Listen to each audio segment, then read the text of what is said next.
Hey, welcome back everybody. So today we are looking at the strength training that we got going on this week. Just like we've been doing previously, we got 2 days. We got the first day of the week, we're looking more at the full body compound movements, really kind of working the entire body and kind of getting different parts of the body working together. And then the second day, we're going to do kind of what we can call like the mat workout day, where it's more a lot of stuff like on the ground or on a mat, looking at more specific targeted muscle groups or areas that we really want to focus on. Okay, so we're going to change the formatting up here just a little bit. I'm going to do a little bit of an intro here, and then I'm going to hand it off over to Alicia here in just a second, and we're just going to go through each and every exercise, kind of work through one by one. She's going to give some cues on, hey, like this is what we need to be working on, this is what you should focus on, things of those sorts. Okay, overall, if you look at the program, we're still sitting at a spot where the volume is pretty high and our intensity is still pretty low. Okay, so as we start moving through the next couple weeks, that might start changing just a little bit, but for right now, just where everything's at, as we're kind of building up and everything, we're going to keep everything about the same with regards to that. All right, so without further ado, let me pass it off here to Alicia. Here are the exercises for the week.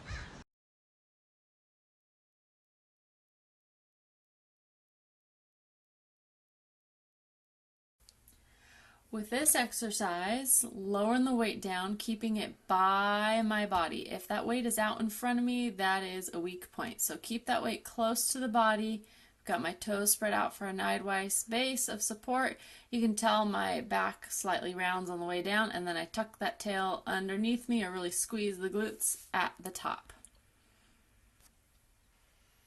With this one, nice little balance challenge, going up with both feet, down with one. I ideally would do this on a firmer surface, but it was a good balance challenge and allowed for the video to be recorded. But really push up through the big toe. A lot of you are going to drop to your little toes, and you want to majority of that weight to transfer through the big toe. Up with both feet, nice and smooth, and slow down with one foot. Woo, good quad burner here. So again, wide spread to the feet, kind of sitting against the wall like a chair.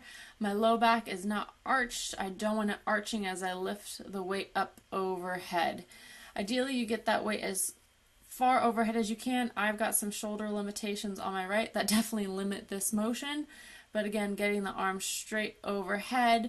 You could do individual weights in each hand. I'm doing single, which limits motion right now. Hip airplanes. I actually have probably come up a little too high here. I should be hinged through my hips a little bit more. You have the resistance or the weight in the opposite hand of the hip you are working. I'm trying to keep the arm back a little bit, kind of elbow close to the body. And again, you push through the foot on the way up, rotating that pelvis on your femur, and then come on down, feel a big stretch through the glute. Okay, so now we're working a second calf muscle here, your soleus. Going up again, pushing through the big toes, not letting yourself drop out to the little toes, keeping that squat position as you're doing this. What you can't see as well is I've got a band anchored to that shelf on the side, so I'm actually getting a lot of good core stability or trunk work during this too, keeping the hands straight out in front of my chest. Okay, suitcase march. Woo, lost my balance there. So the idea is to maintain a stable, strong core, not letting that weight tip me over or that pelvis to rock up and down, but staying nice and tall and strong on my legs, not kind of sinking in my hip or letting the weight tip me over. Okay, so you have to keep pressure through the wall here with this one. You want to have yourself positioned on the ball so that you can round down over the ball. You're kind of flexed over it when you start. My knees are actually pretty wide right now to give me some stability over the ball. My hands are behind my head, so I'm really pulling my elbows back. And then I come up just to neutral. I don't want to overextend the spine. That's just going to jam my joints. I just want to work the muscles. Okay, lateral lunges with an opposite lat pull here, working some muscles. I rotate a bit too much on that. I want to keep from rotating as I lunge one way and pull with the arm the other way. So that actually looks like it was almost a little bit too much resistance for me, because you can see I'm actually rotating through my trunk quite a bit. That one actually wasn't that bad. But pull back with a straight arm and shoulder as you lunge to the opposite side. Okay, so keep your hips up in a bridge position.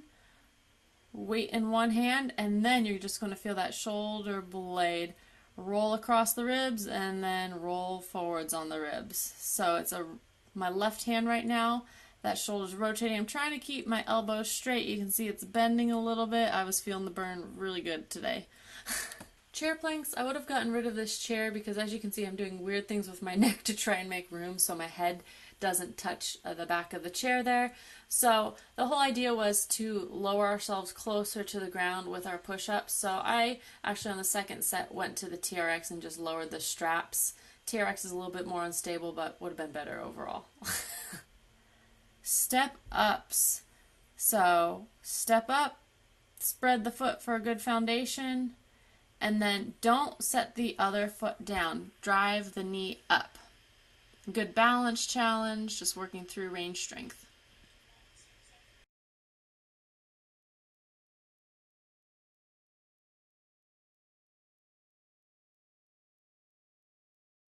Okay, so starting in a tall plank position, a lot of people just shove their hips back, but the actual idea with this one is to push through your hands and push yourself backwards, not to bring your hips back, but to push yourself back. And then come back in a tall plank position without letting yourself lose that core stability or essentially let the spine move. Keep a nice tight core as you push with your hands, bringing the hips back. Twisted warrior, from that tall plank position, you then bring one hip forward to the outside of the same arm. And I like to think of having a camera on my chest bone, and I'm trying to take a picture of the other wall. So it's a lot of rotations. It looks like Mike is actually lacking on some rotation here. He probably could have twisted a little bit more, got a little bit more of a burn there. Okay, big thing with these side plank hip series, you want to keep your hips stacked and that elbow under the shoulder. A lot of people, when especially they go to some exercises later on, that pelvis is going to be rocking back and forth, but you want that femur, or that thigh bone, just to be rotating its socket there and nothing else is moving. There, the feet are together. Drive the knee straight up to the ceiling. Don't let that waist fall down to the ground as you lift the knee up. This one's pretty advanced. You could also do this one on your knees instead of in a full side plank. Mike's doing a good job not letting that waist drop too much.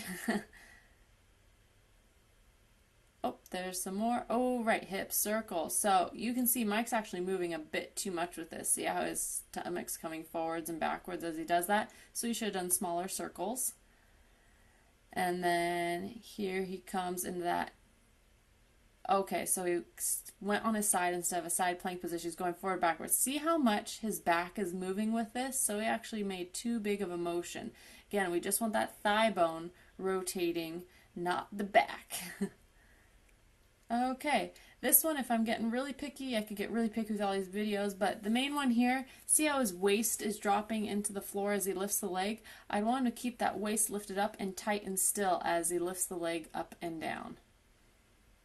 Ooh, good burners here. So you could modify this and do this with a bent knee, but again, keep those hips up. The hips are going to want to drop down, but same principle in all the side planking series is keep the pelvis and his shoulders in one straight line. Don't let them rock forwards or backwards. Think about that chest looking to the wall.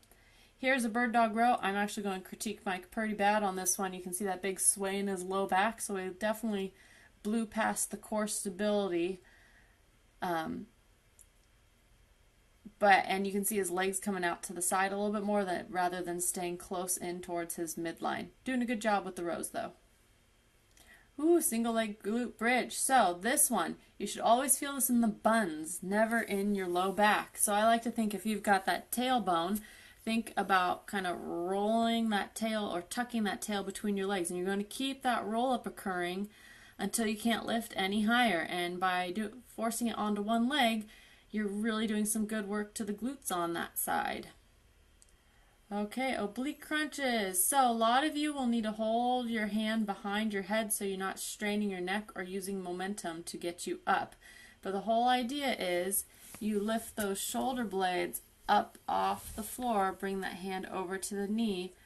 Don't use momentum. This is a slow motion. You'll feel yourself pull those ribs into your opposite hip bones. Woo, Mike's wiggling all over the place, so we probably should have taken the ball away from him on this one. But you can see how his shoulder blades are starting to kind of sink in towards the spine. You want to keep a push into the floor the whole time. He's not doing a half bad job keeping that belly button lifted away from the floor, or that core stability. Ooh, burn. So hip pikes. Now keep those shoulders stable. Push into the ground with your hands the whole time as you pull your toes towards you and send those hips up to the air. The hard part's on the lowering, not letting that belly drop to the floor. Nice. So Mike should be pushing into the floor a little bit more, but he's doing a good job not moving his back as he tries to lift the hips. This one's pretty hard because that ball is wobbly. So I could get really picky on how much his back's moving here, but overall not a half bad job.